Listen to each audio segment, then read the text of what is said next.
Confidence बढ़ाते रहें। चलिए प्रैक्टिस करते हैं सेट नंबर 3 का। कह रहा भारतीय पैरा एथलेटिक्स ने चीन में होंगझू में आयोजित एशियाई पैरा खेलों में कुल कितने स्वर्ण पदक जीतकर इतिहास रच दिया। तो देखिए ऑप्शन नंबर इसमें डी हो जाएगा। ये थोड़ा सा नहीं दिखाई पड़ रहा है, खींचने के कारण है जो फट गया है, तो थोड़ा क्वालिटी को बढ़ाकर आप लोग देख सकते हैं या फिर छोटा करके देख सकते हैं, उसके बाद ठीक हो जाएगा। चलिए पैरा ओलंपिक की बात करें तो पैरा ओलंपिक खेल जो होता है 4 सालों के बाद आयोजित किया जाता है। 2022 में पैरा ओलंपिक खेल हुआ था चाइना में और उसमें 29 स्वर्ण पदक जीतकर भारत ने इतिहास रच दिया था। भारतीय टीम जो है इतिहास रचा, उसमें से 29 स्वर्ण, 31 रजत और 55 जो है कांस्य पदक के साथ ऐतिहासिक की उपलब्धि हासिल की थी। एशियाई पैरा ओलंपिक की बात करें तो 2022 में उसका जो शुभांकर था वो फेई फेई था। एशियाई पैरा ओलंपिक का आदर्श वाक्य हार्ट में टू ड्रीम साइन भी था। नेक्स्ट क्वेश्चन है, अगला क्वेश्चन की बात करेंगे, हमारे साथ जुड़े रहेंगे वीडियो में। थोड़ा सा 1 मिनट हम टाइम लेंगे आपसे। चलिए देखिए, चलिए जुड़ जाइए हमारे साथ। चलिए दूसरा नंबर क्वेश्चन की बात करें, दूसरा नंबर में देख लें। दूसरा नंबर में है भारतीय मूल के किस लेखिका को ब्रिटिश एकेडमी बुक प्राइज 2023 प्रदान किया गया है। तो ऑप्शन नंबर ए हो जाएगा नंदिनी दास। यहाँ देख लीजिएगा हम बोल दे रहे हैं, थोड़ा आपको कम दिखाई दे रहा होगा क्योंकि फटा हुआ है, ठीक से नहीं स्कैन हो पाया था। चलिए देखिए तीसरा नंबर का है आपका, यूनेस्को द्वारा अमूर्त सांस्कृतिक विरासत की सूची में शामिल गरबा किस राज्य से संबंधित है। तो सभी जानते हैं गरबा जो है गुजरात राज्य से रिलेटेड है, संबंधित है। अगला क्वेश्चन 4 नंबर में चलते हैं हम लोग। 4 नंबर में कह रहा है कि उत्तर कोरिया और दक्षिण कोरिया को अलग करने वाली अंतर्राष्ट्रीय सीमा रेखा को किस नाम से जाना जाता है। तो देखिए उत्तर कोरिया दक्षिण कोरिया तो है 39वीं जो है पैरेलल लाइन से इसको जोड़ा जाता है, कनेक्ट किया जाता है। 38वीं, माफ कीजिएगा 38वीं समानांतर रेखा से, लेकिन 38वीं नहीं दिया गया है इसमें, तो सैन्य सीमांकन रेखा उसी को कहा जाता है 38वीं समानांतर रेखा को। तो ऑप्शन नंबर सी हो जाएगा। चलिए भूटान की सीमा, अच्छा इसमें देखिए पैरेलल लाइन 49वां पैरेलल लाइन भी पूछ देता है, तो यूएसए और कनाडा के बीच है होता है। रेड क्लिफ भारत पाकिस्तान के बीच होता है। तो इसी प्रकार से ये सभी पूछता रहता है, अगले भी सेट में हम लोग बताए थे आपको। चलिए नेक्स्ट क्वेश्चन है 5 नंबर में, भूटान की सीमा निम्न में से किस भारतीय राज्य से नहीं जुड़ी है, यानी जुड़ी हुई नहीं है। तो देखिए असम का जुड़ा हुआ है, बंगाल का जुड़ा हुआ है, सिक्किम का जुड़ा हुआ है। उड़ीसा का जो है सीमा भूटान के साथ नहीं लगता है, तो 5 का ऑप्शन डी हो जाएगा। भूटान से सिक्किम की सीमा, असम की सीमा, बंगाल की सीमा, इसके साथ अरुणाचल प्रदेश की सीमा भी टच करती है। सर्वाधिक राज्यों की सीमा से लगा राज्य जो है उत्तर प्रदेश है। उत्तर प्रदेश की जो सीमा रहती है बहुत सारे राज्यों से लगा हुआ है, सबसे अधिक अगर पूछे तो उत्तर प्रदेश हो जाएगा। भारतीय राज्यों में गुजरात राज्य की तटरेखा भी सबसे लंबी है, लगभग 1214.70 किलोमीटर सीमा है उनकी। नेपाल के साथ अंतर्राष्ट्रीय सीमा बहुत सारे राज्य बनाते हैं भारत में, जैसे उत्तराखंड है, उत्तर प्रदेश है, बिहार है, पश्चिम बंगाल है और सिक्किम है। ये सभी आपको याद रखना होगा। बांग्लादेश की सीमा भी बहुत सारे देशों के साथ लगती है, हमारे राज्यों के साथ लगती है। बांग्लादेश के साथ सीमा बनाने वाला जो भारत के राज्य के बारे में बात करें तो वो पश्चिम बंगाल है, असम है, मेघालय भी है और फिर त्रिपुरा है। ये सभी राज्य जो है बांग्लादेश के साथ सीमा साझा करते हैं। 6 नंबर के क्वेश्चन में चलते हैं, किस देश या भारतीय राज्य को प्राचीन समय में कामरूप के नाम से जाना जाता है। कामरूप के नाम से जाना जाता है असम को, प्राचीन काल में, ये भी याद रखना है। कामरूप राज्य का जो है सातचंद्र समुद्रगुप्त के इलाहाबाद अभिलेख से भी प्राप्त होता है। कामरूप राज्य पर असम या असम में अहोम जनजाति ने शासन किया था। उसी प्रकार से थाईलैंड का पुराना नाम देखें तो इसका नाम है असथाम, थाईलैंड का पुराना नाम। वही श्रीलंका का पुराना नाम भी पूछ लिया जाता है तो सीलोन है श्रीलंका का। चलिए नेक्स्ट है 7वां नंबर क्वेश्चन में, भारत के किस राज्य में लुढ़कती पहाड़ियों की भूमि के नाम से जाना जाता है। तो लुढ़कती पहाड़ियाँ जो है मिजोरम में है, मिजोरम है। फरवरी 1987 ईस्वी में मिजोरम राज्य की स्थापना किया गया था और 1972 ईस्वी में केंद्र शासित प्रदेश बनने से पूर्व मिजोरम असम का भाग था। तो ये पहले असम का भाग था, असम से ही अलग हुआ है। इसकी राजधानी जो है मिजोरम की वो आइजुल है। 8 नंबर में चलते हैं। विद्या पिल्लई किस खेल से संबंधित है? तो ये स्कूनर से संबंध रखते हैं। हाल ही में देखा गया है कि विद्या पिल्लई ने दोहा कतर में जो खेल हुआ था IBSF 6 रेड स्कूनर का, उसमें चैंपियनशिप का खिताब जीता था इन्होंने स्कूनर में। कौन? विद्या पिल्लई ने। नेक्स्ट क्वेश्चन चलते हैं हम लोग 9 नंबर में। 9 नंबर में कह रहा है मंगल ऑर्बिटर मिशन, जिसको मोम कहा जाता है, मंगलयान को किस वर्ष प्रक्षेपित किया गया था? यानी मंगलयान कब गया था, छोड़ा गया था, उसके बारे में चर्चा कर रहा है। तो ऑप्शन नंबर बी हो जाएगा 2013 में छोड़ा गया था।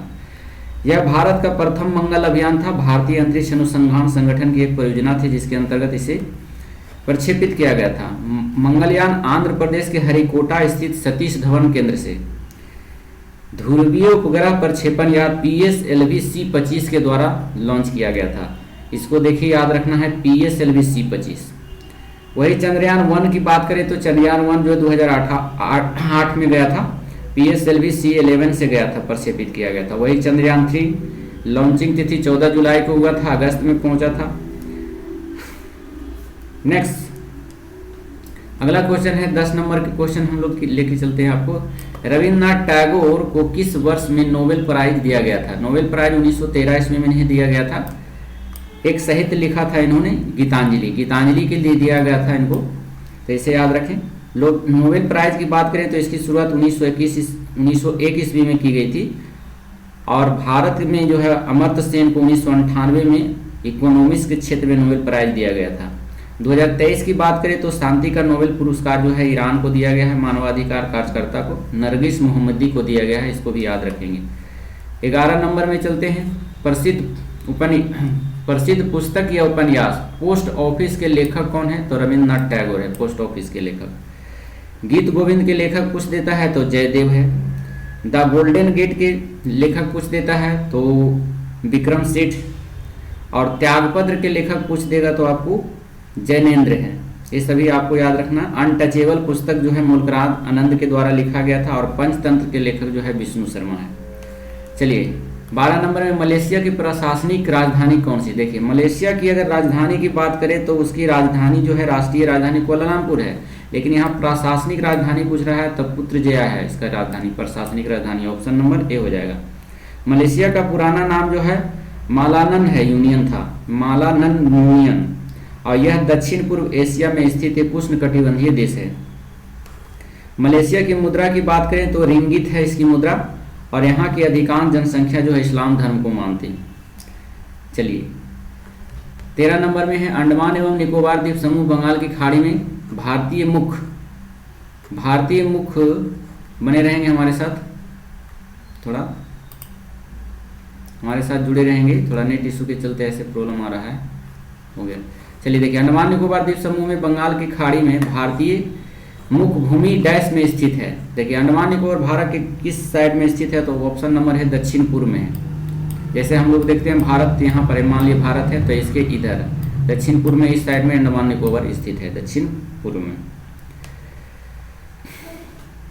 अंडमान निकोबार द्वीप समूह 1 नवंबर 1956 ईस्वी को केंद्र शासित के रूप में बनाया गया था, और अंडमान निकोबार द्वीप समूह 6 डिग्री से और 14 डिग्री उत्तरी अक्षांश से लेकर के 92 डिग्री से 94 डिग्री पूर्वी देशांतर के बीच स्थित है। 10 डिग्री उत्तरी अक्षांश अंडमान एवं निकोबार को विभाजित करती है, जबकि अंडमान निकोबार की जलवायु नम और उष्णकटिबंधीय और तटीय है। अंडमान निकोबार द्वीप समूह दक्षिण पश्चिम तथा उत्तर पूर्वी दोनों मानसून से वर्षा होती है। दक्षिण पश्चिम और उत्तर पूर्व दोनों से मानसून वर्षा होती है यहाँ पर अंडमान निकोबार में। भारत के बारे में सबसे सुदूर इंदिरा पॉइंट है, जिसे पिग्मिलियन पॉइंट के नाम से भी जाना जाता है। अंडमान निकोबार द्वीप समूह की राजधानी पोर्ट ब्लेयर भी है। तो इतनी चीज़ें आपको याद रखना है। हाँ, इसके जनजाति बहुत सारे पूछा जाता है। जैसे यहाँ पर जनजाति जो अंडमान निकोबार में पाए जाते हैं वो है ओंग, जरवा, सेंटलीज, ये सभी निग्रिटो, ये सभी जनजातियाँ जो पाई जाती हैं अंडमान निकोबार में। नेक्स्ट 14 नंबर में चलते हैं हम लोग, बने रहेंगे। 14 नंबर से आपका जो है देख लीजिए 14 नंबर। चलिए देखिए, किस राज्य ने बसों में महिलाओं को मुफ्त यात्रा करने के उद्देश्य से महालक्ष्मी योजना शुरू किया था? यानी जितने भी महिलाएं हैं वहाँ उस राज्य में फ्री यात्रा कर सकती है बस से, महिला सिर्फ। वो कौन सा राज्य है? तो वो राज्य है तेलंगाना। तेलंगाना में ऐसी योजना लागू किया गया था जिसका नाम था महालक्ष्मी योजना। 2023 में जो है तेलंगाना सरकार गृह लक्ष्मी योजना की शुरुआत किया गया था। इसका उद्देश्य था SC ST और BC समुदाय की जो महिला थी उनको एक वित्तीय सहायता प्रदान करना। और हाल ही में तेलंगाना में विश्व के पहले 3D मुद्रित मंदिर का अनावरण भी किया गया है। 3D मंदिर के बारे में पूछे तो कहाँ निर्माण किया गया है, मुद्रित किया गया है? तो वो है तेलंगाना में। वर्तमान में तेलंगाना का मुख्यमंत्री अभी चेंज हो गए हैं, रेवंत रेड्डी को बनाया गया है मुख्यमंत्री तेलंगाना का, रेवंत रेड्डी। नेक्स्ट क्वेश्चन है 15 नंबर में, केंद्रीय अप्रत्यक्ष कर और सीमा शुल्क बोर्ड CBIC भारत और किस देश के बीच electronic origin data exchange system launch किया है? तो 15 का ऑप्शन बी हो जाएगा आपका, कोरिया में। नेक्स्ट क्वेश्चन है 16 नंबर में, आप लोग मैथ बनाते हैं, मैथ बनाइए इसको। और कमेंट बॉक्स में हम कल भी बोले थे कि आप लोग कमेंट बॉक्स में जरूर लिखें मैथ की अगर वीडियो चाहिए तो, अन्यथा आप खुद बना लेते हैं तो भी आप लिख सकते हैं कि हाँ सर बन गया था, तो हमें एक तसल्ली मिल जाती है। अर्थात हमें लगा हुआ रहता है चिंता कि आप लोग से मैथ बना या ना बना, लेकिन आशा उम्मीद रहता है आपसे कि आपसे बन गया होगा। चलिए देखिए 16 नंबर का है, ऑप्शन नंबर बी हो जाएगा इसका, आप लोग जरूर बना कर देखें। ये बोडमास का क्वेश्चन है 17 नंबर का। 17 नंबर में देख लें इसका कितना आंसर आता है, आप लोग इसे बना भी सकते हैं। तो 17 नंबर का -2 इसमें आ जाएगा। चलिए 18 नंबर क्वेश्चन का देख लीजिए, 18 नंबर में आपका बी आ जाएगा। आप लोग बनाने का प्रयास करते रहेंगे। 19 का भी बी होगा, 20 का डी हो जाएगा।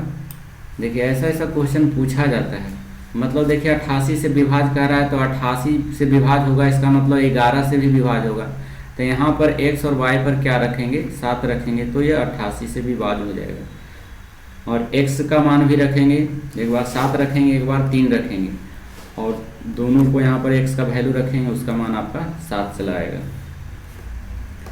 चलिए देखिए 21 नंबर में, चलिए 21 नंबर में कह रहा है, देखिए SI का क्वेश्चन है, आपको इस टाइप का क्वेश्चन हमेशा पूछा जाता है। तो इसका आंसर 3 वर्ष आ जाएगा टाइम इसका x का वैल्यू आसान है निकालने के लिए, आप लोग निकाल सकते हैं, 9 आ जाएगा। चलिए 23 नंबर का है जो 840 आ जाएगा 2 क्रमिक सूत्र पर, और 24 का ए हो जाएगा 7.4%। 25 नंबर में देखिए, 25 नंबर में बने रहेंगे हमारे साथ। चलिए देखिए हम कम समय में प्रयास करेंगे समेटने का इसके। ये मैथ है आपका दिया हुआ है वास्तविक आय से, तो इसका आंसर जो आएगा आपका 25 नंबर का देख लीजिए, ए आ जाएगा 35 आ जाएगा इसका। 24 का है ना, 25 का है, 25 का ए आ जाएगा।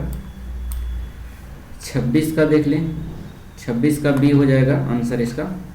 देखिए कह रहा है कि n को 7 से विभाजित किया जाता है तो शेष 3 बचता है। यदि 6n को 7 से विभाजित किया जाए, मतलब 3 जो बचा ना उसी 3 से यहाँ से गुना कर देगा, 6 3 18, तो 7 दूनी 14, 14 से भाग दीजिएगा 4 बच जाएगा 18 में, ऑप्शन नंबर 4।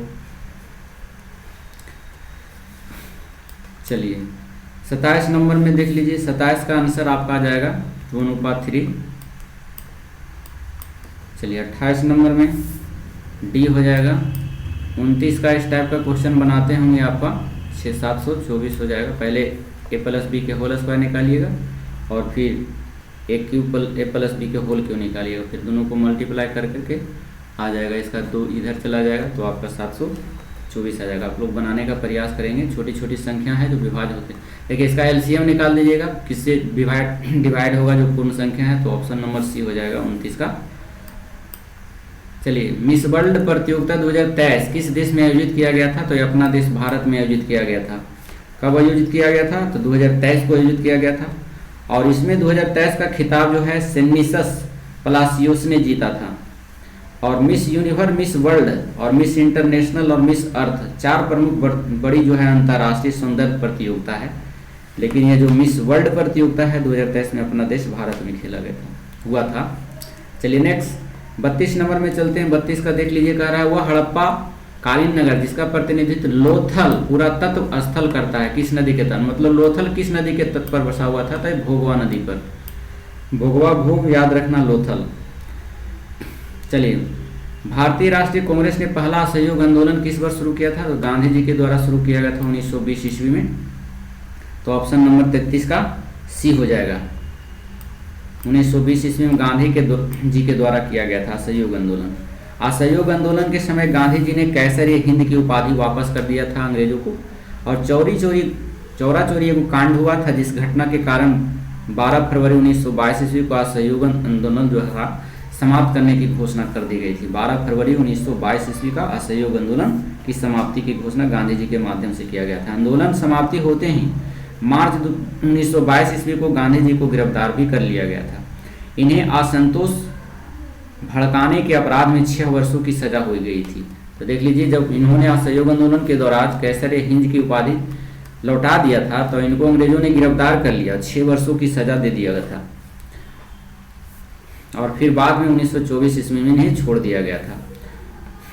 और 1920 की घटना एक और है। 1920 ईस्वी का हुआ था कोलकाता अधिवेशन। कोलकाता अधिवेशन में असहयोग संबंधी प्रस्ताव की दिसंबर 1920 ईस्वी में नागपुर में हुए कांग्रेस की वार्षिक अधिवेशन में पुष्टि किया था। देखिए, अधिवेशन जो पारित किया गया था सहयोग आंदोलन को पारित हुआ था, 2 बार हुआ था। 1920 में कोलकाता में पारित नहीं हुआ था, नागपुर अधिवेशन में इसे पारित किया गया था। 34 नंबर में चलिए, महात्मा गांधी जब द्वितीय गोलमेज सम्मेलन में भाग लेने लंदन गए थे तो कहाँ रुके थे, ठहरे थे? तो किंग्स हॉल लंदन में ठहरे थे। ऑप्शन नंबर ए हो जाएगा। 5 मार्च 1931 को गांधी इरविन समझौता भी हुआ था, और कांग्रेस के एकमात्र प्रतिनिधि के रूप में जो हिस्सा लिए थे गांधी जी। तो द्वितीय गोलमेज सम्मेलन बहुत पूछा जाता है, कहाँ हुआ था? लंदन में हुआ था। चलिए नेक्स्ट क्वेश्चन है 35 नंबर में, आजाद हिंद फौज दिवस किस तिथि को मनाया जाता है? तो 12 नवंबर 1945 ईस्वी को मनाया जाता है। 5 से लेकर 11 नवंबर 1945 तक आजाद हिंद फौज के सिपाहियों द्वारा आर.के. सहगल सहनवाज तथा गुरुबख्श सिंह ढिल्लन पर लाल किले पर मुकदमा भी चलाया गया था। बचाव के पक्ष में वकीलों में भूला भाई देसाई अध्यक्ष थे तथा उनके सहयोगी आसफ अली, तेज बहादुर सप्रू, कैलाश नाथ कटाजू और जवाहरलाल नेहरू भी अदालत में बहस किए थे। चलिए नेक्स्ट क्वेश्चन है 36 नंबर में। 36 नंबर में कह रहा है निम्नलिखित में से नृत्य का शास्त्रीय नृत्य कौन सा है? तो शास्त्रीय नृत्य जो है देखिए मणिपुरी है शास्त्रीय नृत्य। मयूरभंज की बात करें तो मयूरभंज छाऊ शैली पश्चिम बंगाल, बिहार और उड़ीसा के पड़ोसी राज्यों में जो है मनाया जाता है। यह रामायण एवं महाभारत से प्रेरित है। मयूरभंज छऊ एक नृत्य है। भांगड़ा की बात करें तो भांगड़ा पंजाब का एक नृत्य शैली है जो अमृतसर में बैसाख के पर्व पर आयोजित किया जाता है। भारत में संगीत नाटक अकादमी ने भारतीय शास्त्रीय नृत्य की 8वीं शैलियाँ बताई थी, और भारतनाट्यम, कुचिपुड़ी, कथक, कथकली, मोहिनीअट्टम और मणिपुर, उड़ीसा और सत्रिया, ये सभी जो है 8 शैलियाँ हैं जो भारतनाट्यम से संबंधित है, शास्त्रीय नृत्य से संबंधित है। उसमें से भारतनाट्यम जो है सबसे पुरानी शास्त्रीय नृत्य है। भारत सरकार के सांस्कृतिक मंत्रालय ने छऊ नृत्य को भी शास्त्रीय नृत्य का दर्जा दे दिया गया है। तो ये भी याद रखिएगा, छऊ नृत्य जो होता है इसको भी शास्त्रीय नृत्य की दर्जा प्राप्त हो गया है। चलिए नेक्स्ट क्वेश्चन है 36 के बाद 37 में हम लोग चलते हैं। देखिए 37 में बने रहेंगे हमारे साथ। चलिए देखिए 37 आ गया। चलिए, किस भारतीय राज्य में सामाजिक उत्सव छपार मेला आयोजित किया जाता है? तो छपार मेला जो लगता है आपका पंजाब में लगता है। ऑप्शन नंबर डी हो जाएगा। विश्व का सबसे बड़ा पशु मेला की बात करें तो बिहार में लगता है, जिसको सोनपुर मेला के नाम से जाना जाता है, और यह गंगा और गंडक नदी के संगम पर लगता है। सोनपुर मेला प्रतिवर्ष लगता है। पुष्कर मेला की बात करें तो पुष्कर मेला जो है राजस्थान में आयोजित किया जाता है और कार्तिक पूर्णिमा के दिन आयोजित किया जाता है। वही दादरी मेला जो लगता है उत्तर प्रदेश में लगता है, बलिया जिले में आयोजित होता है। तो ये सभी आपको कुछ कुछ पर्व याद रखना होगा। नेक्स्ट क्वेश्चन है, अगला नंबर है 38। पश्चिमी तटीय मैदान में विभाजन के संदर्भ में निम्नलिखित में से कौन सा जो सही नहीं है, सुशोभित नहीं है? तो देखिए महाराष्ट्र कोकण तट पर बसा हुआ है, सही है। गुजरात काठियावाड़ तट पर है, भी सही है। कर्नाटक मंगलोर के तट पर सही है, लेकिन केरल जो है कोरोमंडल के तट पूर्वी तट पर है, जबकि केरल पश्चिमी तट पर। तो ये गलत है, ये सही नहीं है। ऑप्शन नंबर बी हो जाएगा। नेक्स्ट 39 में चलते हैं। भारत में पहली कपड़ा मिल कहाँ संचालित की गई थी? तो बॉम्बे में संचालित किया गया था।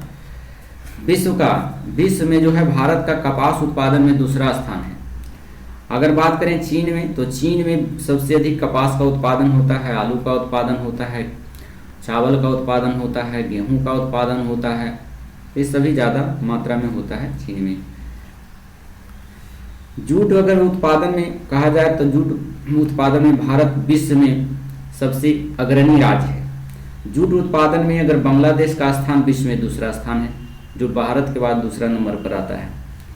पहली बार जूट मिल 1958 में पश्चिम बंगाल में स्थापित किया गया था, रिसरा में। नेक्स्ट क्वेश्चन 40 नंबर में हम लोग चलते हैं। निम्नलिखित समस्याओं में से कौन सी समस्याएं भारतीय अर्थव्यवस्था में नियंत्रण रूप से जुड़ी हुई है? तो ऑप्शन नंबर 2 भी सभी है। अर्थव्यवस्था में राजकोषीय घाटा, मुद्रास्फीति, चालू खाता घाटा, ये सब ही जुड़ा हुआ है।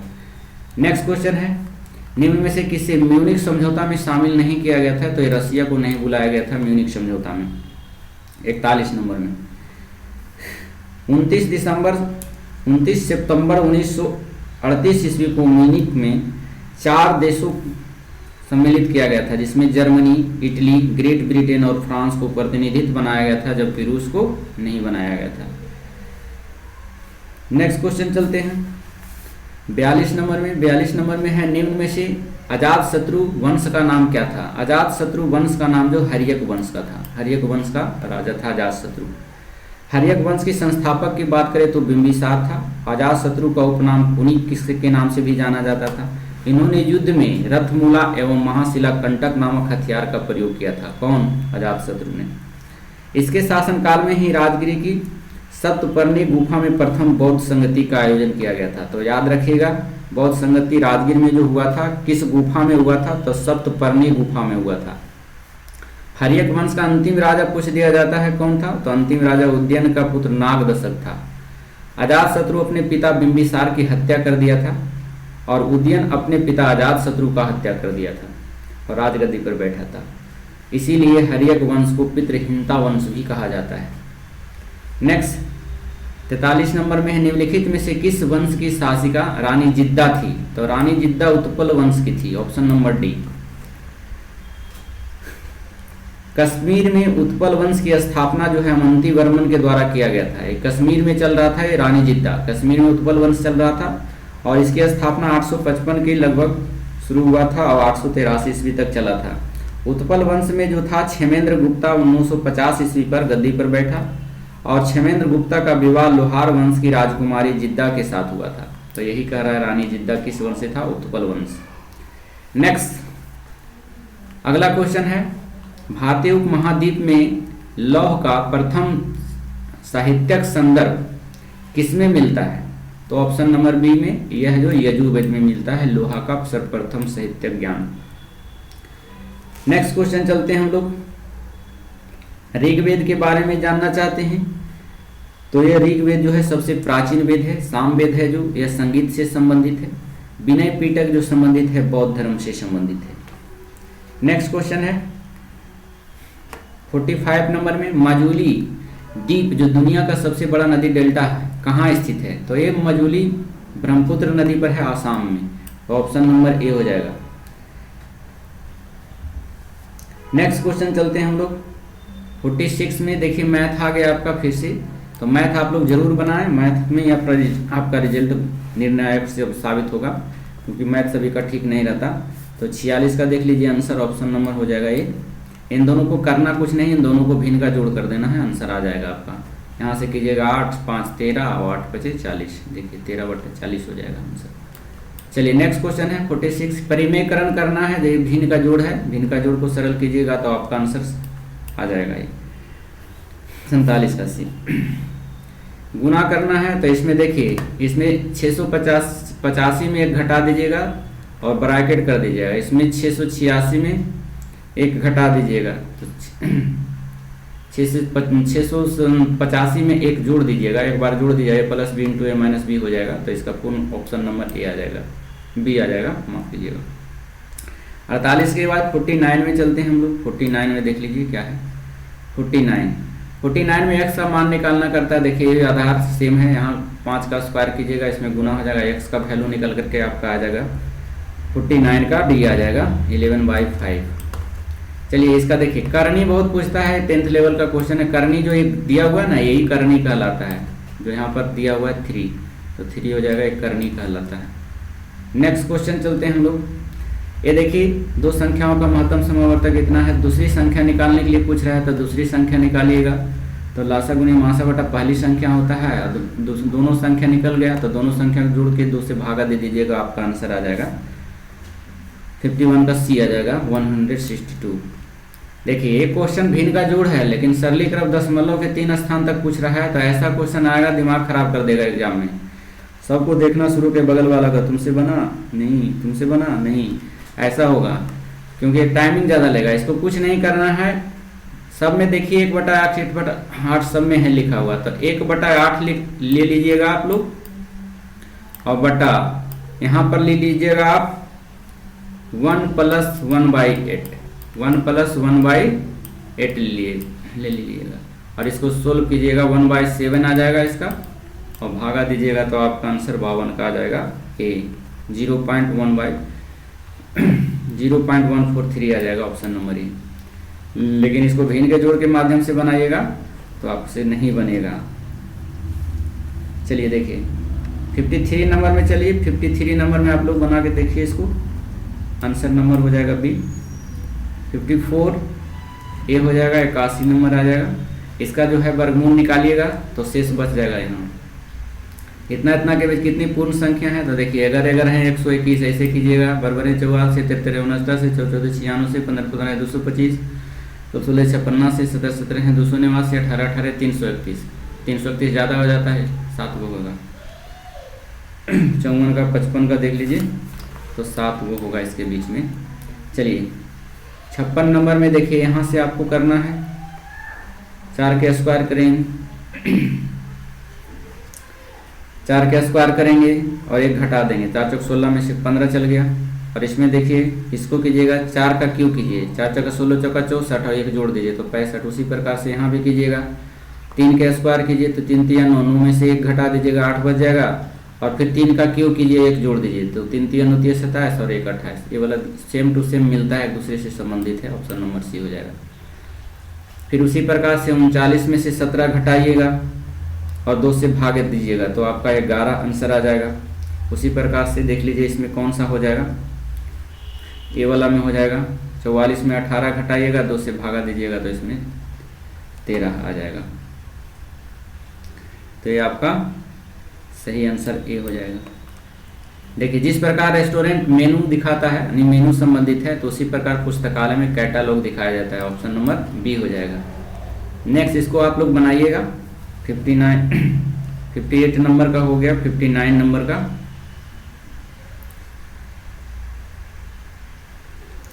चलिए देख लीजिए 59 नंबर आंसर आप लोग बना लेंगे।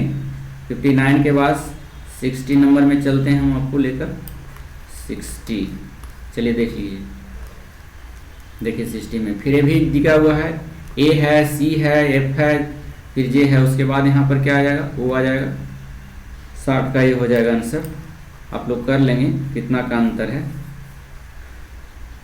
61 में चलिए, 61 में देखिए जिस प्रकार से मौसम की पहचान कर भारत में 4 मौसम का हिस्सा नहीं है, तो देखिए सर्दी का मौसम भारत में है, गर्मी का है, दक्षिण पूर्व मानसून जो दक्षिण पश्चिम मानसून है, लेकिन दक्षिण पूर्व मानसून नहीं है, ये गलत दिया हुआ है। ऑप्शन नंबर यही सही है, कौन हिस्सा नहीं है, तो आपका आंसर ए सही हो जाएगा। 62 नंबर में देखिए दिया हुआ है आपका, कह रहा है भारत में सेवानिवृत्ति राष्ट्रपति के लाभों के संबंध में निम्नलिखित में से कौन सा कथन सही है। देख लीजिए सही कौन है, भारत के राष्ट्रपति पहला दिया हुआ है, इसमें से 2 दिया हुआ है, सॉरी यहाँ पर गलत दिया हुआ है, यहाँ पर 1 कर लीजिएगा, ये 1 हो जाएगा। 1 2 3 स्टेटमेंट दिया हुआ है। भारत के पूर्व राष्ट्रपति 2.5 लाख रुपया मासिक पेंशन के हकदार हैं, बिल्कुल सही है। जो पहले राष्ट्रपति बन चुके हैं उनको पेंशन 2.5 लाख रुपया दिया जाता है। एक निजी सचिव, एक निजी सहायक और एक अतिरिक्त निजी सचिव, 2 चपरासी और एक प्रतिवर्ष 1 लाख रुपया तक कार्य व्यय सहित एक सचिव स्टाफ के हकदार हैं। हाँ, ये सभी राष्ट्रपति को दिया जाता है, ये भी सही है।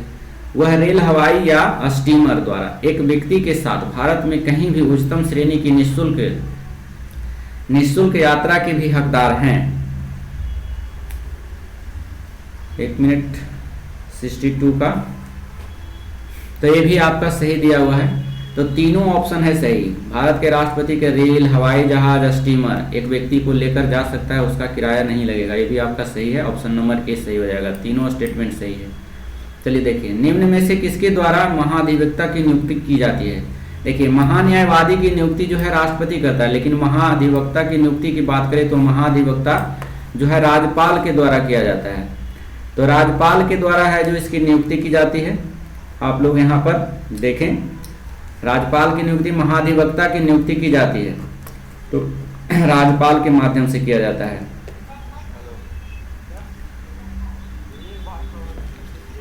तो इस प्रकार से आपका ऑप्शन नंबर जो हो जाएगा 63 का हो जाएगा, 63 का बी हो जाएगा।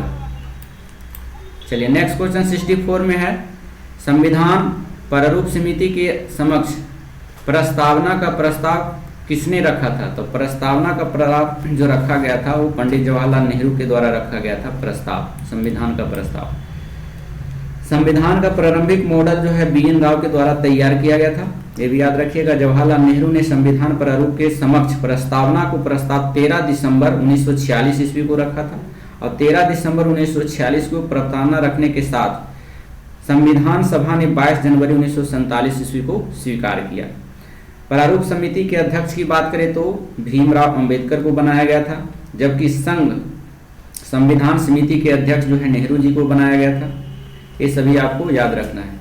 चलिए नेक्स्ट 65 नंबर में, बिहार में सोशलिस्ट पार्टी का गठन हुआ था 1931 ईस्वी में। देख लीजिए, ऑप्शन नंबर ए हो जाएगा इसका आंसर। 1931 में पटना में बिहार में सोशलिस्ट पार्टी का गठन हुआ था, पटना में। तो कहीं ऑप्शन दे देगा पटना, तो पटना मानना है। इसके सदस्यों में से गंगा शरण सिन्हा थे, योगेंद्र शुक्ला, अब्दुल बारी, रामवृक्ष बेनीपुरी तथा कर्पूरी ठाकुर सम्मिलित थे। अभी बताएं कर्पूरी ठाकुर को जो है किससे सम्मानित किया गया है, आप कमेंट बॉक्स में लिखें। नेक्स्ट क्वेश्चन है, पाकिस्तान की पहली महिला प्रधानमंत्री कौन थी। तो पाकिस्तान की पहली महिला प्रधानमंत्री बेनजीर भुट्टो थी, ऑप्शन नंबर ए हो जाएगा। इंदिरा गांधी भारत की पहली महिला प्रधानमंत्री थी, ये भी याद रखिएगा। श्रीमती भावे भंडार नायकर श्रीलंका के पहली महिला प्रधानमंत्री थी और मार्गरेट थैचर यूनाइटेड किंगडम के पहले प्रधानमंत्री थे। ये सभी याद रखना चाहिए क्योंकि ये सभी हमेशा बार बार पूछा जाता है एग्जाम। म्यांमार कब आज़ाद हुआ था। देखिए, म्यांमार अगले सेट में था। म्यांमार भारत से कब अलग हुआ था, ये भारत का हिस्सा था, लेकिन इस पर भी अंग्रेजों का दबदबा बना हुआ था म्यांमार पर, इसीलिए इसको स्वतंत्रता की आज़ादी जो दिया गया था 1948 ईस्वी में दिया गया था 4 जनवरी को। नेक्स्ट, रूस की मुद्रा का नाम क्या है। तो रूस की मुद्रा का नाम रूबल है। यूरोपियन देशों की मुद्रा है। रियाल की बात करें तो किसकी मुद्रा है, आप लोग कमेंट बॉक्स में जरूर लिखें, सऊदी अरब का रियाल। नेक्स्ट क्वेश्चन है 68 का हो गया। 69 में चलते हैं, हिंदी किस लिपि में लिखी जाती है। हम लोग बचपन से पढ़ते आ रहे हैं, देवनागरी लिपि में लिखी जाती है 69 का। लेकिन इससे संबंधित और भी प्रश्न कुछ जानना जरूरी है। भारत में लिपि के विकास का परंपरा बरही लिपि को प्रारंभिक बिंदु माना जाता है। भारत में मोडी लिपि में यदुवंशी शासक महादेव जादव तथा रामदेव जादव के शासनकाल उसके मंत्री हेमाद्री पंडित द्वारा विकसित किया गया था। तमिल लिपि प्राचीन दक्षिणी ब्रही लिपि में माना जाता है और तमिल लिपि एक ग्रंथ है। लिपि में असमानताएं देखने को भी मिलती है। बंगला लिपि में 11वीं शताब्दी के पूर्व में है जो लिखा गया था। नेक्स्ट क्वेश्चन है 70 नंबर में। 70 नंबर में चलते हैं हम लेकर के, आपको बने रहेंगे। चलिए देखिए, ये सभी आपका है पंचवर्षीय से क्वेश्चन भी प्रश्न पूछे जा रहे हैं। किस पंचवर्षीय योजना के समय भारत में पंचायती राज व्यवस्था को प्रथम बार लाया गया था।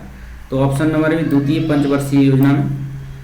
चलिए, प्रथम पंचवर्षीय योजना में किस पर जोर दिया गया था, कृषि पर। दूसरी पंचवर्षीय योजना में उद्योग पर। 5वीं पंचवर्षीय योजना में गरीबी हटाओ ये सभी याद रखना होगा। पंचायतों एवं नगर पालिकाओं के संबंध में भारतीय संविधान में किस वर्ष प्रावधान किया गया था पंचायती राज? तो 1993 ईस्वी में किया गया था पंचायती राज। पंचायती राज तो आया था 1992 में, लेकिन नगर पालिका को जोड़ा गया था 1993 ईस्वी में 73वें संविधान संशोधन के तहत। नेक्स्ट क्वेश्चन है 72 नंबर में, पंचायती राज व्यवस्था का मूल उद्देश्य सुनिश्चित करना है। क्या करना है? विकास में जन भागीदारी, सही है। राजनीतिक जवाबदेही, ये भी सही है। लोकतांत्रिक विकेंद्रीकरण, ये भी सही है। वित्तीय संग्रहण, फाइनेंशियल मोबिलाइजेशन, ये नहीं है, फाइनेंशियल से संबंधित नहीं है। तीनों कथन आपका सही है, ऑप्शन नंबर ए हो जाएगा। 73 नंबर में चलते हैं, देश का सर्वाधिक समृद्धि दर प्राप्त की गई थी। तो ये 10वीं पंचवर्षीय योजना में सबसे अधिक समृद्धि दर प्राप्त की गई थी। 7वीं समृद्धि योजना की बात करें तो 7वीं में 6.1 हुआ था। 8वीं में बात करें तो इसमें भी 6.8, 8वीं में 6.8 प्राप्त किया गया था और 9वीं में 5.4%। लेकिन सबसे ज़्यादा 10वीं पंचवर्षीय योजना। पंचवर्षीय योजना का मूल उद्देश्य क्या था? 5वीं पंचवर्षीय, देखिए अभी बताएं, 5वीं पंचवर्षीय योजना का मूल उद्देश्य था गरीबी हटाओ। ऑप्शन नंबर किसके समय में? इंदिरा गांधी के समय में गरीबी हटाओ का नारा दिया गया था। और ये 5वीं पंचवर्षीय योजना एक ऐसा योजना था जिसे 1 वर्ष पहले ही समाप्त कर दिया गया था। इसे भी याद रखना है आपको। नेक्स्ट क्वेश्चन, अगला क्वेश्चन आपका दिया गया है 75 नंबर में, प्रधानमंत्री जनधन योजना के संदर्भ में निम्नलिखित कथनों पर विचार कीजिए।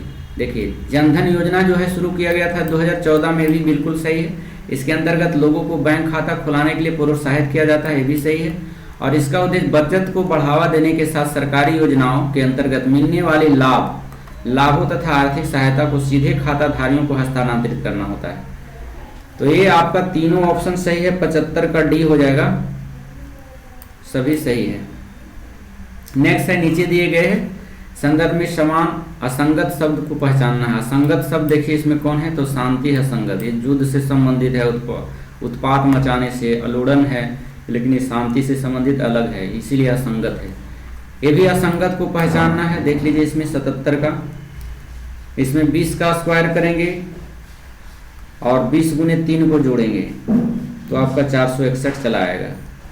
20 को स्क्वायर कीजिए और 20 गुने 3 करके 1 जोड़ दीजिए, आपका इतना। उसी प्रकार से करने पर आपका जो है मिलेगा, ऑप्शन नंबर डी आपका आंसर हो जाएगा, जो असंगत है। ऐसा ये सभी में रूल सही लगेगा, लेकिन इसमें ऐसा नहीं हो पाता है।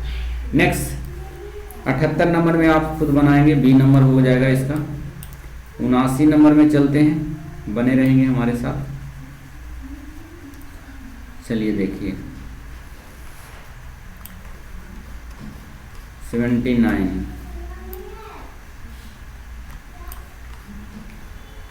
बने रहेंगे।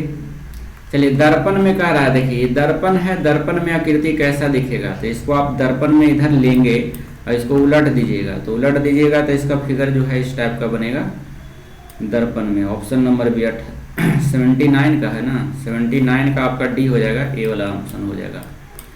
आपको उलट के देखेंगे इधर से, इधर दर्पण रख दीजिएगा और इधर उलट के देखिए, ये वाला आंसर आपका सही आएगा। चलिए देखिए, निम्नलिखित में से 4 जुमलों में से दिया गया है, असंगत को पहचानना है आपको। फिर वैसा ही क्वेश्चन आया है 80 का, तो 80 का आंसर सी हो जाएगा। आप लोग बनाएंगे इसको। चलिए 81 नंबर में भी है, रीजनिंग का, सी हो जाएगा। 82 नंबर में देख लीजिए, 82 का, 81 का तो हो गया, 81 का सी हो जाएगा। देख लीजिए यहाँ पर गलत नंबर आ गया, ठीक। चलिए देख लीजिए, असंगत पूछ रहा है तो प्रोजेक्टर हो गया। देखिए ये सभी microphone, joystick, keyboard input device है, जबकि प्रोजेक्टर है आउटपुट, तो इसीलिए असंगत हो गया। 82 नंबर में आप लोग देख लीजिएगा, ए हो जाएगा इसका आंसर, आप लोग मिलाएंगे। 83 नंबर में चलिए, 83 नंबर का इसमें देखिए आ जाएगा बी। 84 नंबर में आप लोग बनाकर जरूर देखेंगे, हमको उम्मीद है कि आप लोग बना लेंगे। चलिए पर 84 नंबर का बी हो जाएगा। 85 नंबर में देख लीजिए, 85 नंबर का डी हो जाएगा, कूटबद्ध किया गया है आपको। 86 नंबर का है, ए हो जाएगा। 87 में देखिए आपको करना क्या है, इसमें देखिए, इसमें 2, 14, 21, 28 है, तो इसमें आपको कौन कौन सा आएगा उसके बारे में। तो देखिए यहाँ पर 14 को 2 से गुना कीजिएगा तो 14 दूनी 28 हो जाएगा, यहाँ से इस प्रकार से करेंगे। 87 का आपका है 2 + 3 और 3 + 1 4 आ जाएगा। इसको बनाकर देखिएगा, ऑप्शन नंबर ए हो जाएगा आपका, बी हो जाएगा 28। यहाँ पर भी भराएगा 28 और यहाँ 28 हो जाएगा, यहाँ 42 हो जाएगा। बनाकर देखेंगे। चलिए नेक्स्ट 88 का है।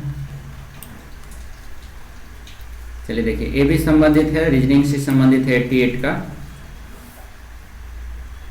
2 गुने कीजिएगा, इसमें 2 घटा दीजिए, इसमें 2 का स्क्वायर कीजिए और इसमें घटा दीजिए तो 20 आ जाएगा। 3 का स्क्वायर कीजिए, घटा दीजिए 30 है। 4 का स्क्वायर कीजिए 16। 16 इसमें कितना घटाएंगे, यहाँ पर रखेंगे यहाँ की 40 आ जाएगा, तो 56 रखेंगे तो 40 आ जाएगा। ऑप्शन नंबर डी हो जाएगा। चलिए 89 नंबर में देखिए, ऐसा क्वेश्चन भी पूछा जाएगा। कह रहा है कि ए तो यह है धान, मक्का, यह है धान और यह है मक्का, और किसके अंतर्गत आते हैं, ये जो आते हैं आपका अनाज के अंतर्गत। ऑप्शन नंबर ए सही है बिल्कुल। चलिए 90 नंबर में चल लीजिए, आपको भरना है। 1 दूना 2, 2 तिया 6, 6 चौका 24, यहाँ 24 हो जाएगा। 24 × 5 20 से बढ़ के गुना किया गया है। चलिए नेक्स्ट है नौकरशाही लोग, नौकरी पेशा लोगों के बीच लोकप्रिय बचत योजना लोक भविष्य निधि PPF पर वर्तमान में कितना ब्याज मिल रहा है, तो वर्तमान में मिल रहा है 7.91 का सी हो जाएगा 7.1%। निम्नलिखित में से किसने मिल्खा सिंह को फ्लाइंग सिख की खिताब दिया गया था, तो ये जनरल अयूब खान, ये पाकिस्तान के थे, इन्हीं के द्वारा सम्मानित किया गया था। हुआ था क्या 1992 ईस्वी में। देख लीजिए यहाँ पर जनरल अयूब खान ने मिल्खा सिंह को यह फ्लाइंग सिख की उपाधि दिया गया था। 1960 में पाकिस्तान के तत्कालीन राष्ट्रपति जो थे अयूब खान थे। फ्लाइंग सिख की उपाधि इन्हीं के द्वारा दिया गया था, क्योंकि मिल्खा सिंह 1960 ईस्वी के ओलंपिक में 400 मीटर के दौड़ जो हुआ था, उस रेस में चौथे स्थान पर प्राप्त किए थे। धावक मिल्खा सिंह के पुत्र एक हैं जो अभी भी गोल्फ खेलते हैं। उनके पिताजी जो थे धावक थे, लेकिन उसके पुत्र जो है गोल्फ खेल से संबंधित है। तो इसको याद रखना है आपको कि मिल्खा सिंह के पुत्र जीव मिल्खा सिंह गोल्फ से संबंधित है। और इनका एक आत्मकथा है, मिल्खा सिंह की आत्मकथा पूछ देगा तो the race of my life, ये भी याद रखना है आपको। नेक्स्ट है 93 नंबर में चलते हैं हम लोग। अभी बहुत सारा क्वेश्चन है, रीजनिंग का भी है। चलिए बने रहेंगे हमारे साथ। चलिए देखिए, ये आपका कह रहा है 1979 से ग्रामीण विकास का एक व्यापक कार्यक्रम प्रारंभ किया गया था, जिसका उद्देश्य ग्रामीण बेरोजगारी को कम करना था। इस योजना का नाम क्या रखा गया था, तो समृद्ध विकास ग्रामीण विकास कार्यक्रम रखा गया था। Option number B. भारत में गरीबी अनुमानों का आधार क्या है, कैसे अनुमान लगाएंगे कि भारत में गरीब है, तो ऑप्शन परिवार का उपयोग व्यय देख करके कितना खर्चा कर रहा है उसके अनुसार। नीति आयोग जो है गरीबी रेखा से नीचे रहने वाली जनसंख्या के लिए एक विशेष दल का गठन किया है, और यह दल जो है NSSO द्वारा एकत्रित उपभोग व्यय के आंकड़े का उपयोग करता है, और उसी के आधार पर यह पता लगाता है कि कौन कितना गरीब है। नेक्स्ट 95 नंबर में चलते हैं। भारत में किस पंचवर्षीय योजना के अंतर्गत समाजवादी सिद्धांत को अपनाया गया था। देख लीजिए, समाजवादी सिद्धांत को द्वितीय पंचवर्षीय योजना में अपनाया गया था। जब द्वितीय पंचवर्षीय योजना में उद्योग वगैरह पर भारी उद्योगों पर बल दिया जा रहा था, उसी समय समाजवादी का सिद्धांत को अपनाया गया। नेक्स्ट क्वेश्चन है 96 नंबर में, कहता है किस ताप पर जल का घनत्व अधिकतम होगा। अगर 0 पर पूछता तो आप लोग मार सकते थे, -4 डिग्री सेंटीग्रेड पर है जो जल का घनत्व सबसे अधिक होता है, लेकिन केल्विन में पूछ दिया है तो केल्विन में जो अधिक होता है 277 केल्विन पर होता है। ऑप्शन नंबर सी हो जाएगा। चलिए 97 नंबर में चलते हैं हम लोग। दो कण कुछ दूरी पर रखे हुए हैं, दोनों की द्रव्यमान दुगना कर दिया जाए तो उनके बीच की दूरी परिवर्तित रखे तो उनके बीच का गुरुत्वाकर्षण बल का, देखिए गुरुत्वाकर्षण बल बराबर होता है दो पिंडों के बीच। मान लिया कि यह कोई पिंड है m1 और ये कोई पिंड है m2, मान लीजिए चाहे वो 2 मान लीजिए, और इसके बीच की दूरी को कहते हैं r स्क्वायर, क्योंकि गुरुत्वाकर्षण बल बराबर होता है m1 × n2 बटा r स्क्वायर। और यही कह रहा है इसकी दूरी को जो है दुगना कर दिया है, तो यहाँ दुगना कर दिया r है तो दुगना कर दिए, 2 का स्क्वायर करेंगे कितना हो जाएगा 4 गुना हो जाएगा, तो इसीलिए आपका आंसर हो जाएगा बी 4 गुना हो जाएगा। नेक्स्ट क्वेश्चन है फिजिक्स का क्वेश्चन था, लाजवाब क्वेश्चन था। 97 नंबर के बाद 98 नंबर में चलते हैं हम लोग लेकर आपको। 98 नंबर में देख लीजिए, बने रहेंगे हमारे साथ। 98, चलिए देखिए 98 नंबर में आपका कह रहा है दो समानांतर धारावाही तार जिसमें से एक दिशा में विद्युत धारा प्रवाहित हो रही है तो दूसरी ओर आकर्षित करते हैं, इसका कारण क्या है? इसका कारण है उनके बीच चुंबकीय बल का होना। 98 का हो जाएगा आपका डी। नेक्स्ट क्वेश्चन है, जीव जो अधिक दूर के संबंधी हैं उनके डीएनए में अधिक अंतर होंगे। इस विचार के आधार पर निम्नलिखित निर्मित दृष्टिकोण से क्या कहा जाता है? तो इसको कहा जाता है ऑप्शन नंबर ए आणविक जातिवृत्ति। नेक्स्ट क्वेश्चन है, अधिवृक्क ग्रांथियां मानव शरीर के किस अंगों में स्थित होती है? तो ये वृक्क में स्थित होती है, 100 का डी हो जाएगा। वृक्क के ऊपर है जो अधिवृक्क पाया जाता है। चलिए, रिंग वॉर्म किसकी बीमारी है? देखिए, दादा खाद खुजली जो होता है ये सब सभी को हो जाता है, तो ये सभी फंगस के कारण होता है, कवकीय के कारण होता है। ऑप्शन नंबर बी हो जाएगा इसका। नेक्स्ट, जीवाणु विषाणु के कारण आप लोग जानते हैं, विषाणु के कारण जो है HIV वायरस होता है, ये जीवाणु के कारण हैजा होता है, ट्यूबरकुलोसिस होता है। नेक्स्ट है, साधारण नमक का रासायनिक नाम निम्नलिखित में से क्या है? तो सोडियम क्लोराइड कहा जाता है, NaCl। कैल्शियम कार्बोनेट्स की फॉर्मूला भी पूछ लेता है, कैल्शियम कार्बोनेट का, सोडियम कार्बोनेट का, NaCO3, CaNO3, ये सभी पूछना, इसको याद करना होता है, आपको याद करना होगा इसको। चंद्रमा के पृष्ठ के निकट मुक्त रूप से गिरते विभिन्न द्रव्यमानों के दो पिंड रहे तो क्या हो जाएगा? 103 नंबर में देख लीजिए, 103 नंबर का ए हो जाएगा आंसर आपका। वे वेग के भी क्षण समान होंगे, ए नंबर हो जाएगा। धारावाहक तार कैसा होता है? तो ये पॉजिटिव होता है, धनात्मक होता है। चलिए, यौन संचरित रोग के संबंध में निम्नलिखित में से कौन सा विकल्प सही है? जैसे गुप्त रोग किसी को हो जाता है, यौन संचरित रोग किसी संक्रमित व्यक्ति से किसी असंक्रमित व्यक्ति से यौन संपर्क के माध्यम से संचरित होने वाला संक्रमण है, बिल्कुल सही है।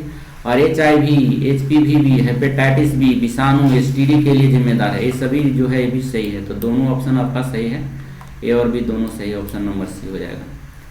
चलिए देखिए, अगला क्वेश्चन चलते हैं हम लेकर के आपको 106 नंबर में। 106 नंबर में चले, 106 नंबर में आपका देख लीजिए, कह रहा है फिर उसी टाइप का आया है। देखिए, नागालैंड की राजधानी कहाँ है? कोहिमा, लेकिन मेघालय अलग हो जाएगा, तो 6 का सी हो जाएगा। नागालैंड जो है कोहिमा, तो नागालैंड ये हो गया, ये कोहिमा हो गया। और कोहिमा किसकी राजधानी है? नागालैंड की राजधानी है, मेघालय की नहीं है, तो इसलिए मेघालय अलग हो जाएगा। ऑप्शन नंबर देख लीजिए, सी हो जाएगा। नेक्स्ट क्वेश्चन है आपका 107 नंबर में चलते हैं लेकर के। चलिए देखिए, 107 नंबर क्वेश्चन में बने रहेंगे। अब ऐसा क्वेश्चन देखिए आपको पूछ देता है, पासों का चयन करिए। खुला हुआ पासा दे दिया है आपको, बंद पासा करके पूछ दिया है कि कौन बनाया जा सके, इसको मोड़ेंगे तो कौन बनेगा। तो सबसे पहले इसका अपोजिट जानना होगा। देखिए, ये 3 का अपोजिट जो होता है 5 होता है, 3 का अपोजिट 5 होता है। वहीं पर 2 का अपोजिट की बात करें तो 2 का अपोजिट 6 होता है, और 1 का अपोजिट जो होता है 4 होता है। ये सभी आपको जानना है। अब देखिए, अपोजिट एक साथ नहीं आना चाहिए, तो अपोजिट देखिए 1 4, 1 4 आ गया है, 1 का अपोजिट 4, तो 1 4 नहीं आना चाहिए सामने सामने, तो एक गलत हो गया। 4 5 6, 4 5 6, हाँ ये देखिए हो जाएगा आपका 100 कितना नंबर का था? 107 नंबर का, 107 नंबर का आपका 20 सही है। अब इसमें देखिएगा, इसमें 1 4 फिर आ गया है, तो अपोजिट एक दूसरे से है। फिर यहाँ पर देख लीजिए 2 6 एक दूसरे से अपोजिट है, एक साथ आ गया है, ये नहीं होगा, तो अपोजिट को देखना होता है इसमें। नेक्स्ट क्वेश्चन है, यदि कंपास को उत्तर पूर्व कहा जाता है तो पश्चिम को क्या कहा जाएगा? तो 108 नंबर का बी हो जाएगा आंसर। चलिए, इसको आप लोग सीटिंग अरेंजमेंट कीजिए और बनाइए, हम आंसर आपको बता देते हैं। इसका आंसर आर आ जाएगा। देखिए, ये भी बहुत पूछा जाता है 10 नंबर का। 47 व्यक्ति है और कक्षा में अनुराग का रोल नंबर अंतिम से 18वां है, तो प्रारंभ से कितना होगा? तो प्रारंभ से कह रहा है तो लेफ्ट से पूछ रहा है, तो लेफ्ट बराबर टोटल माइनस राइट प्लस 1 होता है, तो ये वाला कीजिएगा, टोटल इतना है 18 है, इसको कर दीजिएगा तो आपका आंसर जो होगा डी आ जाएगा, 30 आ जाएगा। नेक्स्ट इसको आप बनाएंगे 10 का 11 का नंबर का 11 का डी हो जाएगा आपका, 11 का माफ कीजिएगा बी हो जाएगा, 12 का देख लीजिए 12 का डी हो जाएगा इसका आंसर। इसको आप बना के देखेंगे। 13 नंबर का देख लीजिए, जिस प्रकार से ट्रक सड़क से संबंधित है उसी पर ट्रेन कहाँ पर चलता है, ट्रक चलता है सड़क पर तो ट्रेन चलता है पटरी पर। 13 नंबर का बी हो जाएगा, इसको आप बनाएंगे। 14 नंबर का सी हो जाएगा आंसर, एफ सी आएगा इसका। ये भी देखिए कह रहा है इतिहास नृत्यकला से उत्तम। 115 का जो है आपको बनाना होगा, सिटिंग अरेंजमेंट का है, बी हो जाएगा आंसर, पूर्णिमा। 116 नंबर में चलिए, 116 नंबर में लेके चलते हैं हम, बने रहेंगे हमारे साथ। 116 नंबर में देखिए 31 दिसंबर 2015 को गुरु बार था, तो 1 जुलाई को कौन सा दिन होगा, तो आपका आंसर 16 का ये हो जाएगा। आप लोग बनाएंगे, इसमें कुछ याद रखना होगा, बहुत ट्रिक याद रखना पड़ेगा। चलिए ऑप्टिकल शब्द कोई भी 17 का संबंधित है, 17 से देख लीजिए, ये भी आपका दिया हुआ है, आंसर ए हो जाएगा इसका। आप लोग रीजनिंग से संबंधित है, रीजनिंग बड़ा बड़ा दिया है, उत्तर जाया दक्षिण गया इतना दाएं मुड़ा, ये सभी का आंसर आप बना सकते हैं आराम से। 7 किलोमीटर आ जाएगा इनका। चलिए नेक्स्ट है 119 का, ए हो जाएगा इसका। 120 का देखिए, इसमें ऑप्शन देखिए और बनाइए कि इसमें कौन सेट होगा। तो देखिए ए वाला ऑप्शन आपका सेट हो जाता है 20 का, यहाँ पर रखिएगा तो ये वाला सेट हो जाएगा इस टाइप का। यहाँ पर ए वाला दोनों रखिएगा, यहाँ पर देखिए ये त्रिभुज बन जाएगा, इसको थोड़ा सा चाप का आकार का, तो ये सेटिंग हो जाता है, इसमें सेट करना पड़ेगा। चलिए 121 नंबर में चलते हैं। 121 नंबर का आंसर देख लीजिए, कहता है वो आप उस प्रकार के औषधि को क्या कहते हैं जो प्राकृतिक संदेश वाहक की नकल करके ग्राही को सक्रिय कर देती है, तो वो नेस्टिक कहा जाता है। ऑप्शन नंबर डी हो जाएगा 121 का। 122 नंबर में चलते हैं, 122 में बने रहेंगे हमारे साथ। कह रहा है अपस्मार कहा जाता है मिर्गी को, मिर्गी से शरीर के कौन से अंग प्रभावित हो जाता है, तो इससे मस्तिष्क प्रभावित, दिमाग खराब हो जाता है। चलिए देखिए, जिसको मिर्गी आता है उसका मस्तिष्क खराब हो जाएगा, प्रभावित हो जाएगा, तो इसको याद रखना है। हेपेटाइटिस बी से यकृत खराब होता है ना, ये सभी आपको बायोलॉजी का क्वेश्चन है। 123 नंबर में चलते हैं हम लोग। 123 नंबर में डीएनए में एकल क्षारक युग में परिवर्तन को कहते हैं, तो डीएनए में एकल क्षारक परिवर्तन को वकवास उत्परिवर्तन कहा जाता है। ऑप्शन नंबर सी हो जाएगा। इनमें से किस तत्व का घनत्व अधिकतम होगा, तो देखिए भारी रहेगा तत्व वो सबसे अधिक घनत्व होगा, तो भारी सबसे होता है ओस्मियम, इसीलिए घनत्व इसका अधिक हो जाएगा।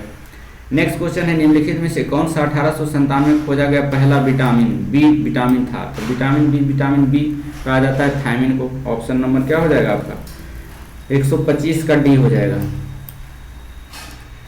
चलिए नेक्स्ट, कौन सा कोशिका अंगक कोशिका के अंदर विषैले पदार्थ की औषधि यानी ड्रग्स को अब विष रहित करने में मुख्य भूमिका निभाता है, तो चिकनी एंडोप्लाज्मिक रेटिकुलम में मिलाया जाता है, इसको अंग्रेजी में कहता है चिकनी अंतःप्रद्रवी जालिका। नेक्स्ट क्वेश्चन है, यदि कोई विलयन नीले लिटमस पेपर को लाल कर देता है तो वह अम्ल होता है, और अम्ल कहते हैं जिसका पीएच मान 7 से कम होता है, तो देखिए ऑप्शन नंबर डी हो जाएगा इसका। 127 का डी होगा। 128 नंबर में चलते हैं, वंशागतिक नियम की खोज किसके द्वारा किया गया था, किसने की थी, तो 128 का दी ग्रेगर मेंडल ने। ग्रेगर मेंडल जो है मटर पर है जो एक्सपेरिमेंट किया था, ये भी आप लोग जानते हैं, और 7 लक्षणों को अध्ययन किया था। चलिए नेक्स्ट क्वेश्चन है 129 नंबर में, किस हार्मोन के स्रवण के कारण हृदय की धड़कन और श्वसन दर एक साथ वृद्धि हो जाती है, बढ़ जाता है। मारपीट कीजिएगा बढ़ जाएगा, किसी से को डर से है जो बढ़ जाएगा, तो वैसे हार्मोन्स को एड्रेनालिन कहा जाता है, एड्रेनालिन, तो 129 का ये हो जाएगा। चलिए नेक्स्ट क्वेश्चन है, निम्नलिखित में से कौन सा पदार्थ ऊर्ध्वापातन की प्रक्रिया से गुजरता है। देखिए जब भी ऊर्ध्वापातन आता है तो हम लोग कपूर मारते हैं, सल्फर मारते हैं, है ना, लेकिन एक और भी है, आयोडीन भी है, ये भी ऊर्ध्वापातन प्रक्रिया से गुजरता है। और ऊर्ध्वापातन के बाद जो ठीक ठोस से सीधे गैस में बदल रहा है, द्रव में ना बदले, उसी को कहा जाता है ऊर्ध्वापातन। नेक्स्ट क्वेश्चन है, मानव में जैव प्रतिक्रियाओं का नियंत्रण और नियमन होता है। 131 नंबर में चलते हैं हम लोग। 131 का डी हो जाएगा अंतः और अंतःस्रावी तंत्रों में। अनुनेय प्रेकत्व का मात्रक है हेनरी कहा जाता है। ओम प्रतिरोध का मात्रक होता है। ये सभी आपको याद करना पड़ेगा। 133 में है, निम्न प्रजातियों में से किसमें एक परमाणु की ऑक्सीकरण संख्या +6 होता है? तो होता है option number D, CrO2Cl। Next 133 के बाद 134 में चलते हैं हम लोग। चलिए देखिए 134, समुद्री तट के सहारे कोहरे का निर्माण का कारण क्या है? देखिए समुद्र के तट जो है कोहरा ज़्यादा लगता है, क्यों लगता है, क्या कारण है? तो इसका कारण है अभिवहन, ऑप्शन नंबर ए हो जाएगा।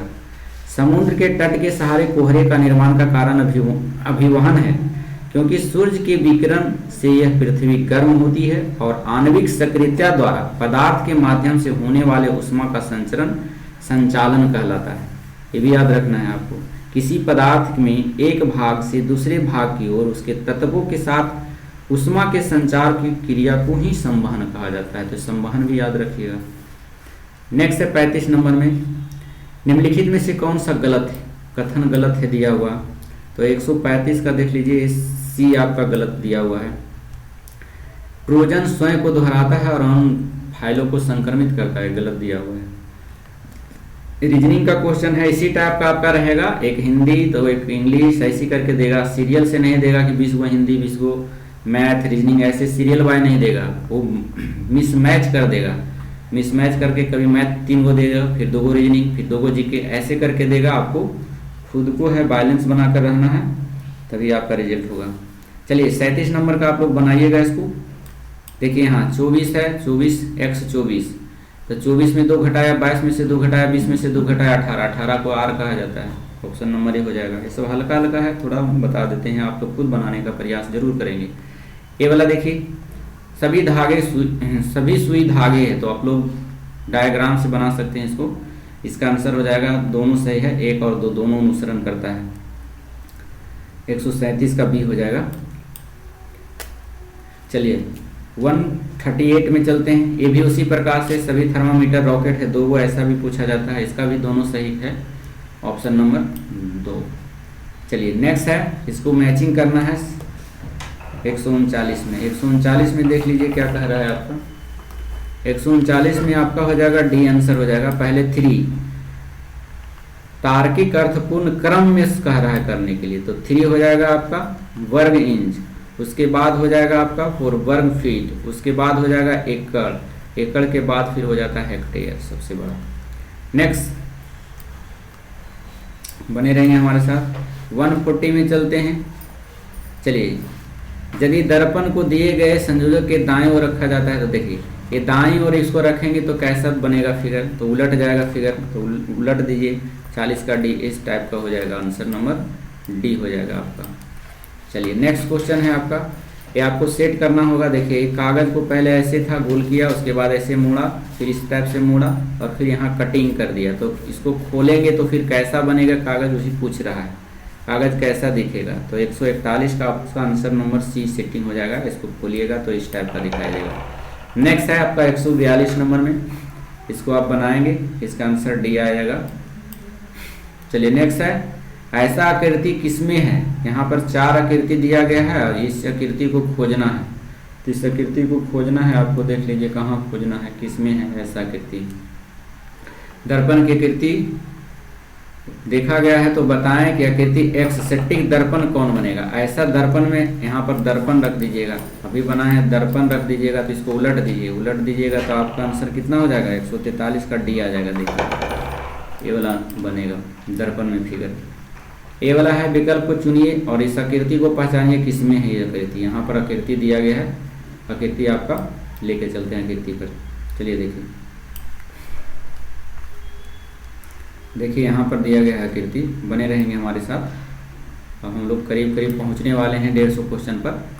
यहाँ देखिए 144 का वैसा आकृति जो दिखाए थे वो कहाँ पर है, तो 144 का था, तो इसमें ये आकृति सम्मिलित है, वो जो आकृति दिखाएं। चलिए नेक्स्ट क्वेश्चन है 45 नंबर में, ये सेट करना है कि यहाँ पर कैसा आएगा, ये सभी फिगर को सेट करना है, यहाँ पर कौन सा फिगर एडजस्ट करेगा। 45 145 नंबर में चलिए, तो इसका सी ए वाला सेट हो जाता है इसमें। चलिए नेक्स्ट क्वेश्चन है 146 में। देखिए कह रहा है कौन सा जो है भिन्न है, मतलब अलग है। ये देखिए सब बीच से गुजरा, ये लाइन बीच से गुजारा गया है, बीच से गुजरा, ये थोड़ा साइड से गुजारा गया, तो ये अलग हो जाएगा, 3 वाला आंसर अलग हो जाएगा। नेक्स्ट है आपको इसमें त्रिभुज बताना है कि कितने त्रिभुज है, तो इसको आपको गिनना है किस टाइप के कितना त्रिभुज है 120 में, तो इसमें 22 त्रिभुज आ जाएगा आपका। चलिए इसको रीजनिंग किससे संबंधित है, देखिए ए का मतलब कह रहा है घटाना, तो जहाँ जहाँ ए है वहाँ घटाव लिख दीजिएगा। बी का गुना, जहाँ जहाँ बी है गुना